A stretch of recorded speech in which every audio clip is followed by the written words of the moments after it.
12 years of marriage. 12 years of laughter, jokes, habits, fights, reconciliations, and plans for a future together that seemed unbreakable. Until tonight. I thought I knew Melissa intimately.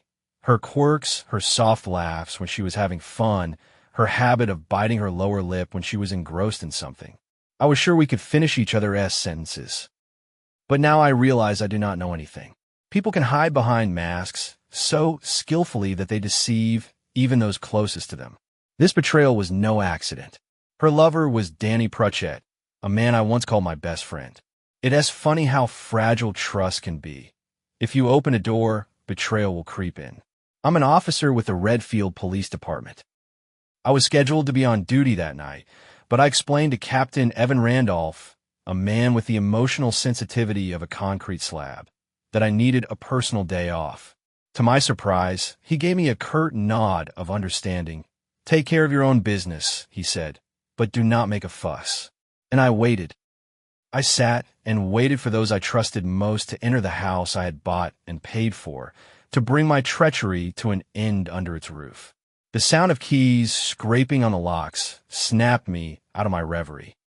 The door swung open, and they piled in, Melissa with her ringing, unlikable laugh that already had a drunken carelessness to it, followed by Danny, loud, cocky, and painfully familiar. "It is pitch black in here," Melissa mumbled, choking with laughter. "We do not need the lights, babe," Danny said, his voice with the kind of insolence that was either fueled by liquor or a complete lack of self-preservation. I watched them from the darkness. Their silhouettes merged together, and they began to kiss. I'd already known about the affair. It was only the reality of it that hit my nerves and my ears. Melissa suddenly sounded a low, sensual tone, long forgotten in her address to me. "We should have gone to your hotel," she whispered. "Sean will be back at 12:30, and we running out of time." "We'll make up for it tomorrow night," Danny said in the same cocky tone, as if the fact that he was at my house owed him something. "I'll be quick, do not worry." "Then get something to drink," Melissa suggested, playfully pushing him toward the kitchen. "I'll go upstairs in the meantime." I remained immovable, disappearing into the darkness. Danny moved uncertainly toward the refrigerator, fumbling for the light switch. I almost laughed out loud when he started muttering curses, trying to make sense of the arrangement. Finally, he found the door, pulled out a bottle of wine, and called out loudly, "Melissa, where are the glasses?" "In the top cabinet, to the right of the dishwasher," she replied in a cheerful, carefree voice, as if nothing in her life had changed.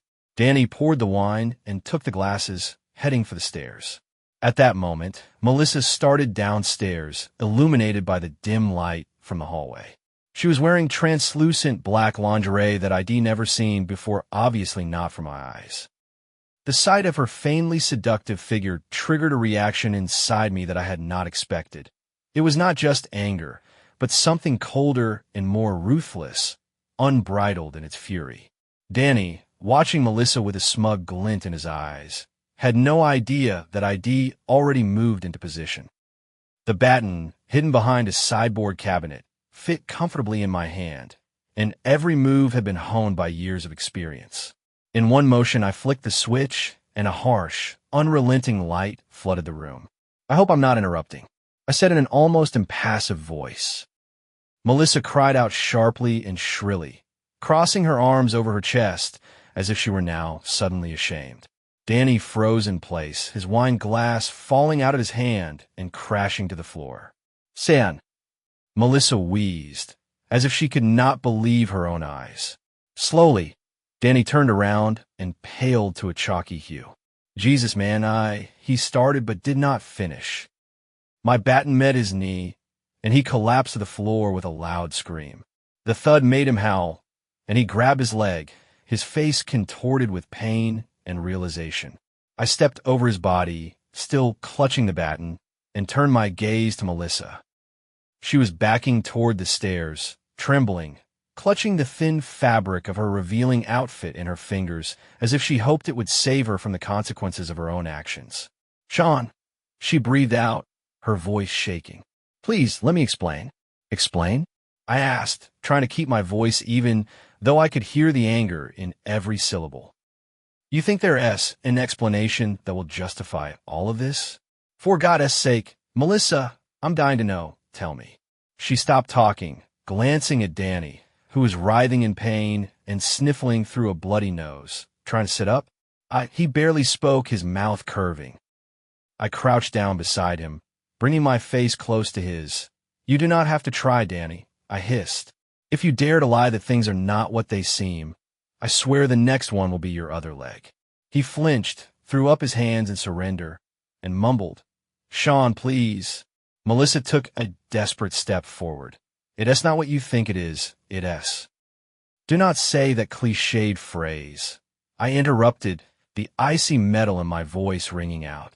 If I hear it again, I'll lose my temper. She froze, her lips quivering. You know, I continued, softer but still venomous. For 3 years you've been having these little rendezvous. 3 times a year, on business trips that miraculously coincided with my shifts. That's not just a coincidence, that's planned sneakiness. Melissa's jaw dropped, and Danny, still holding his knee, looked like he was about to fall through the ground. Yeah, I'm aware of that, I said, pacing the room. And thanks to your buddy Danny, who is as careless with his phone as he is with his loyalty. The texting, the meetings, even your cute nickname you bestowed upon him, Johnny. Melissa's face instantly turned pale. Danny mumbled something, apparently wanting to object, but my glare made him shut up halfway through. You know what this is about? I came close to him again, squatting down this time. You lucky I put the gun in the safe today. Otherwise, this conversation would not be happening at all. You'd both be newsworthy by now. Danny's eyes widened in horror.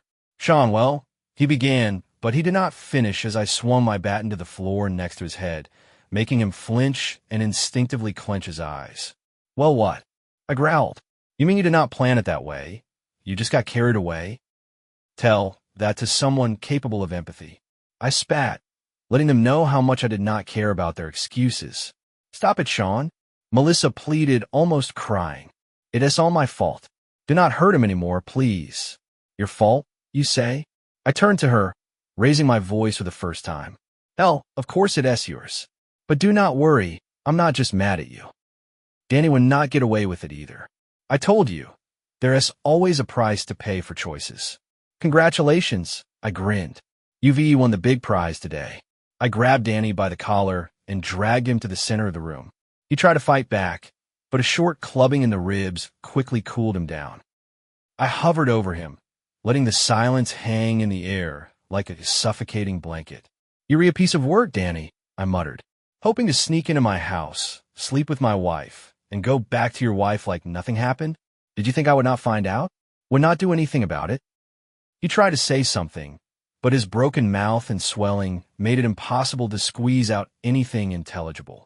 I ignored him and turned to Melissa, who was sitting on the stairs, sobbing. And you, I said, turning to her, did you think this was going to stay a secret? That ID never put 2 and 2 together? God, you did not just betray me, you humiliated me. Do you have any idea how insulting that is? Sean, please, she sobbed, choking back tears. I'm so sorry, I really am. I'm sorry, are not I? I repeated her words, grinning bitterly. Sorry does not change the facts. Your emails, your lies. And the fact that you admitted to him, I nodded at Danny, that you'd never do for me what you willingly did for him. You were almost jumping for joy. She sobbed even louder, and I continued. And you know what's worse than the betrayal itself? I asked, looking her straight in the eye, realizing that your marriage, the whole life we built together, was nothing. You not betray someone you really feel for. Then I turned back to Danny and sat down next to him, staring at him with a cold, fixed gaze. And you, I hissed, if you think for 1 second about going to Homeland Security or victimizing yourself, I'll make you wish I'd killed you right now. Understand? He barely nodded, tears streaming down his swollen face.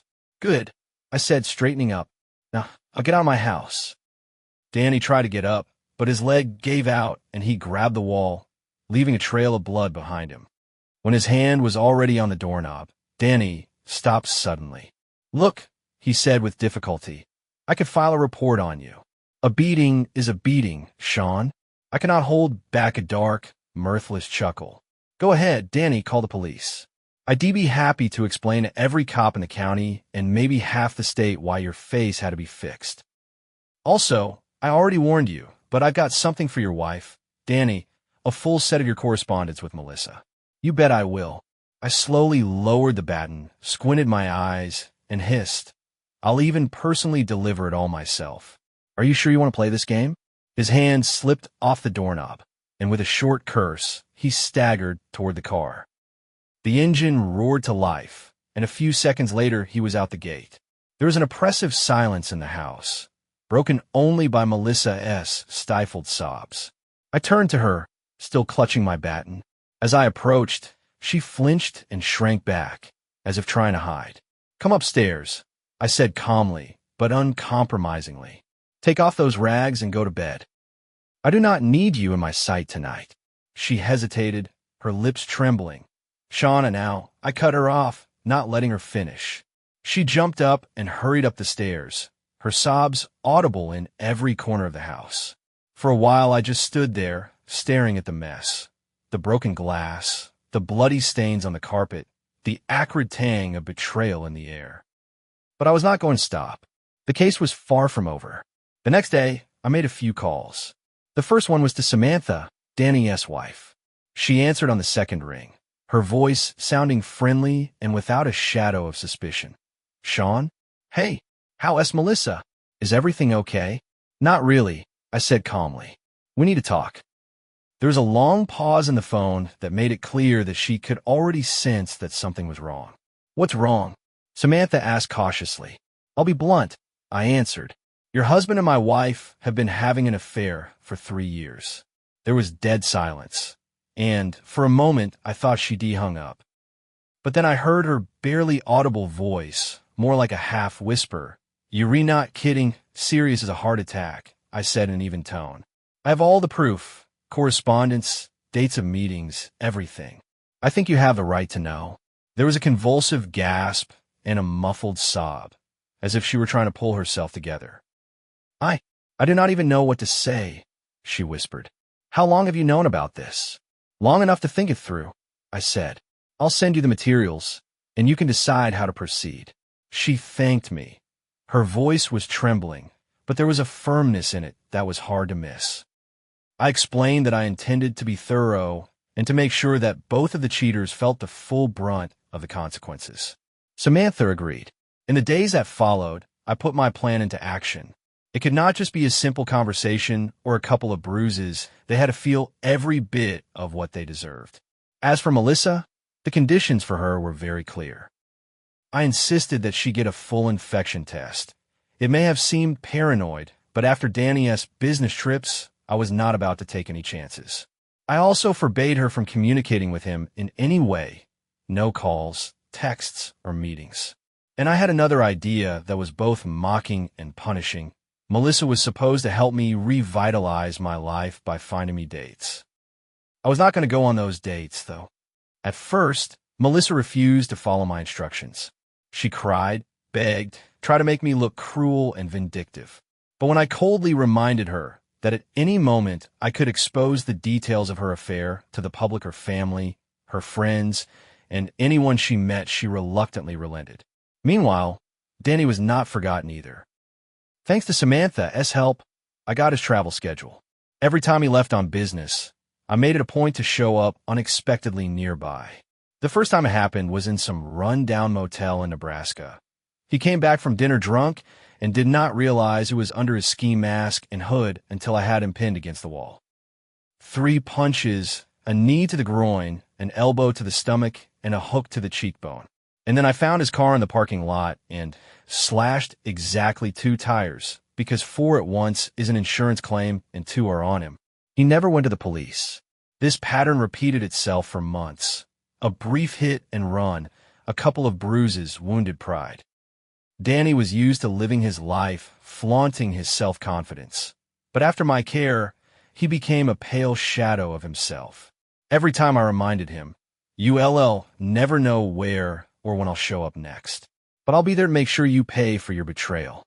A year after that night, I sat in a chair waiting for Melissa to return from the store. The house was dead silent, punctuated only by the muffled hum of the refrigerator. I switched to the day shift so I could spend more time at home. Melissa hated it. She hated the constant control, hated feeling like her life was subject to my rules. But now she preferred not to complain out loud. Soon the front door creaked open, and Melissa came in with several bags. Placing them on the kitchen table, she began laying out the groceries while telling me how the store was full and how the cashier had forgotten to put in an extra milk carton. Her voice sounded cheerful and strained, the way people talk when they trying to hide the fact that things are far from okay. When she was done, I called her into the living room. Sit down. I nodded at the couch across the hall. She faltered before she sat down, nervously adjusting her skirt. What's going on? She asked. I have something for you, I replied and reached over to the table on the side, taking the envelope. Something like hope flashed in her eyes. What is it?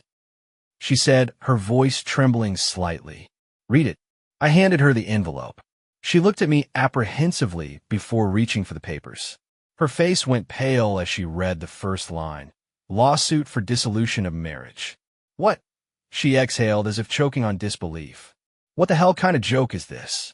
It's just as it says, I replied calmly. Her hands trembled visibly as she clutched the documents. Documents? After all I've been through, after everything I've been through for you, this is how you thank me? Melissa clutched the sheets in her hands, nearly tearing them. You forced me to watch you go on these dates, and now all of a sudden you refiling for divorce? There were no dates, I answered in a flat tone. She popped her head up. What? Those women did not exist, Melissa. I explained. I made them up. Every profile, every message, it was all made up. Yes, you wrote to them, but they were fake accounts. Completely fake. Melissa looked at me like I'd punched her. Why would you do that? Why would you do that? To see if you'd go all the way, I replied. And you did. You arranged dates for me like you worked at a marriage agency. Only because you hoped to save our marriage. Tears welled up in her eyes, and her voice trembled. But I was doing everything you wanted me to do. I thought we were learning to trust each other again. Rebuilding trust? I leaned forward, speaking calmly but firmly. Melissa, you kept a secret phone in your closet, hiding the charger behind shoeboxes. A phone with one single contact, Danny. She went pale. Sean, I only kept it out of fear that you'd cripple him again. I did not text him. Do not lie. I cut her off. I checked that phone. I know it was not just in case. You continued to communicate, quietly, discreetly, but still communicating. You could not help yourself. She burst into tears, clutching the divorce papers to her chest. Please, Sean. I'm sorry. I'll stop. I'll do anything, any condition. Just give me one more chance. I leaned back in my chair, looking at her calmly but adamantly. No, Melissa. It's over. I own this house. I paid for it. UCA not cover the mortgage on your librarian's salary. You get your half share, your car, and your savings. End of story. That's not fair, she screamed. I deserve more. We've been together 12 years. Actually, I said flatly, you deserve much less. But I am, you might say, magnanimous. I'll sue you. She shouted, tears streaming down her cheeks. Sue me. I grinned, my voice growing cold. Only then I'll make sure that everyone, your friends, family, and co-workers will know what you've done. I'll provide screenshots, photos, meeting schedules. I'll get you so dirty, you would not be able to clean yourself up. Do you understand? She looked at me, her lips quivering, but the challenge in her gaze was fading, replaced by an empty, doomed submission. A car horn sounded from a street. Your sister's here, I said, pointing to the door. Take the essentials for a few days. You can come back for the rest when I'm gone. Sean, she whispered, her voice breaking on sigh. Get up, Melissa. I rose to my feet and leave. I walked her to the porch and watched her load her things into her sister's car. Kate gave me a strange look, something between pity and relief, as she helped Melissa carry the rest of her things away. Half an hour later, their car disappeared around the corner. The car disappeared into the distance, and I was alone in the empty house, filled with a deafening silence. For the first time in months, I felt something ID lost long ago: peace. Melissa and Danny had broken up 2 marriages, but they could not break me completely.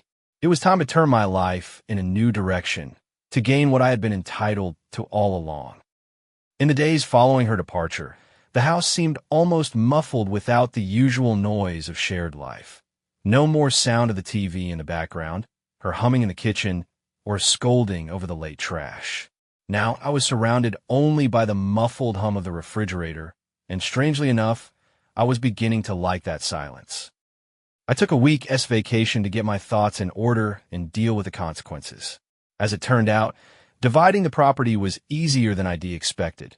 Melissa did not seriously contest the divorce, just nodded meekly, as if she knew she'd lost the battle before it began. She moved in with her sister Kate, the only person I'd told about the affair, and she was remarkably reliable. She did not blab about it left and right and let me get on with rebooting my own life in peace. In those weeks, I made a few changes to the house. I turned the guest room, where I'd been sleeping alone for a year, into a personal retreat.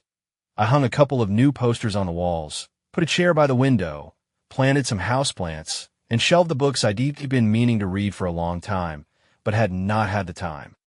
Even if the transformation was minor, but now this room was completely mine, and for the first time in a long time, I was comfortable to be alone, to control my space and enjoy the peace. The silence that had previously been oppressive suddenly took on a soothing sound. I was no longer suffocating in the chaos they had created. I could breathe fully again. Instead of old, mismatched furniture, I bought modern, concise furniture and replaced the faded curtains with ones that let in lots of natural light. In the master bedroom, I did a major renovation. I threw out the old sheets, donated the mattress to charity, and repainted the walls a deep navy blue. The bed, desecrated by Danny's presence, went to the dump. It was not just getting rid of the physical reminders of the past that was important. I needed to reclaim the territory that had always belonged to me. At the same time, I started seeing a psychologist. All those dates I was supposedly going on actually turned out to be sessions with a therapist named Karen. She helped me unravel the ball of rage and resentment that was lodged inside. Revenge gives you a sweet feeling, does not it? Karen asked me in one of my sessions. Yes, I admitted, but it is not enough. Exactly, she replied calmly. Retaliation only evens the score. It does not create a new foundation.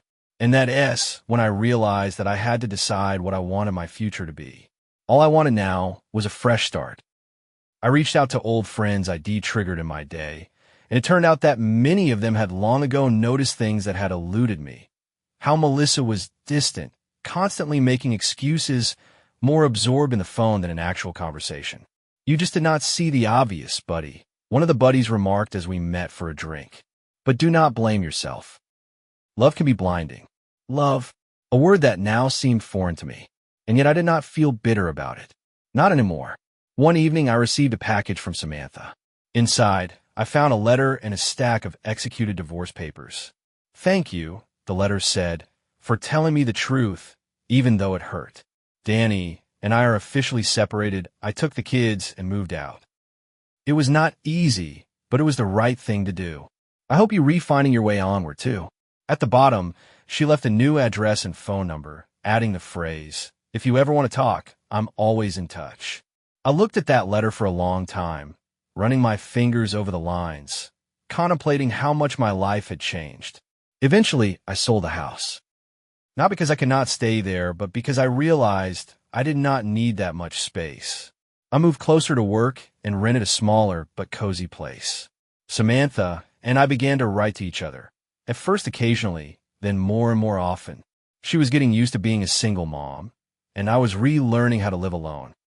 What we had in common was that we had both been through similar experiences, joys and sorrows, absurdities and pain, but there was room for laughter in these conversations. As for Melissa and Danny, it did not seem to work out.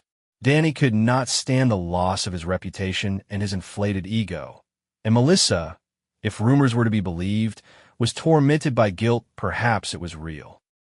Last I heard, Danny was trying to restore his reverence, though Samantha seemed to be doing her best to make sure that did not happen.